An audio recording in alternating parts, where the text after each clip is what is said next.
Mate, tell me again that I'm pretty. I can't hear you. Hey, what? Yeah, pretty freaking stupid. Look, I'm just bored. There's no reason. You shouldn't even watch this film, mate. I wouldn't if I was you. I'm just bored. Sweet Pea's still at work. I've nothing really to say. I'm just sitting here. Oh, she works at the furniture store.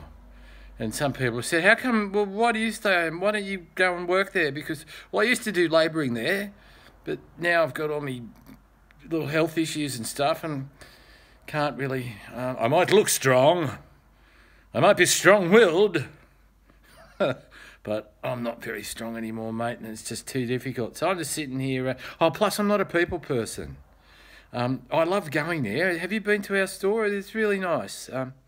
It's thoughtful, it's interesting, and you know, I really like going there, but unfortunately, I'm not good with people. Present company excluded, mate, so got to know your limitations. So I'm just waiting for her. I'm sitting here playing with this. Yeah, hey! Hey! Don't go pointing that. Can you getting that coming out of your screen there, mate? Probably. Hey, you could sue me for that. Send you blind or something. So anyway, I'm just sitting here. Gosh, mate, I wouldn't mind telling you some of my stories, not the tall tales and short yarns, the podcast I do with Eric. He's probably thinking, crikey, Tim, would you just, this is supposed to be for our podcast on here. What are you getting so self-obsessed about it? You know, I have these moments, though. Mate, I've got some great real-life stories. What about the time, right? I was with some cowboys, real cowboys, drinking heavily at a rodeo, and they talked me into riding a steer, which I did.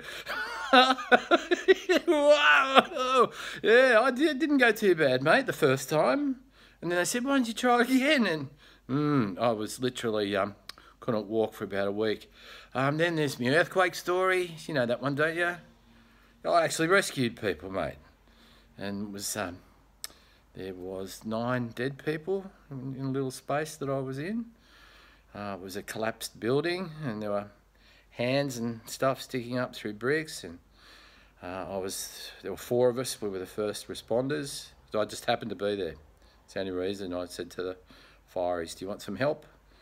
And they said, yeah, sure, come in. And then people were yelling out, it might explode, the gas is on, the electricity's on. And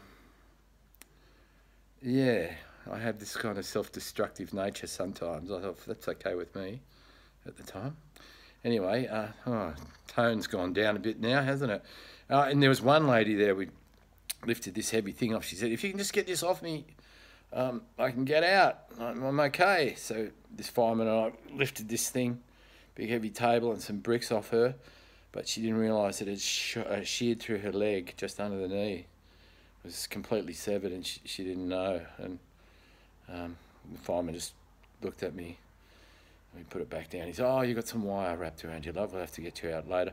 And by the way, I'm not very good with blood, anything. So, yeah, it was unusual. I had some unusual things. And this is the time I tried to save a bloke's life who drowned.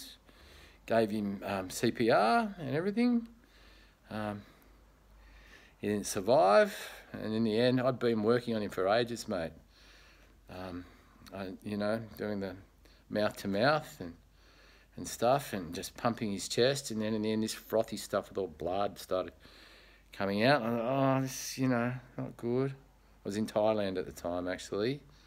I was very aware of blood to blood and all that sort of stuff, body fluid. So I tried to separate his lips from mine by putting my fingers in between, and I'm still doing it. I've been going for ages, and then these German nurses turned up, and like he was gone, unfortunately, and so, and then with the blood and the froth, and I'd stopped because, you know, I'd really obviously tried my best. Very, very sad, and I was heartbroken that he died, but they just got there, and I'd sort of stopped, and she looked at me, keep going, and I'm thinking, but the blood and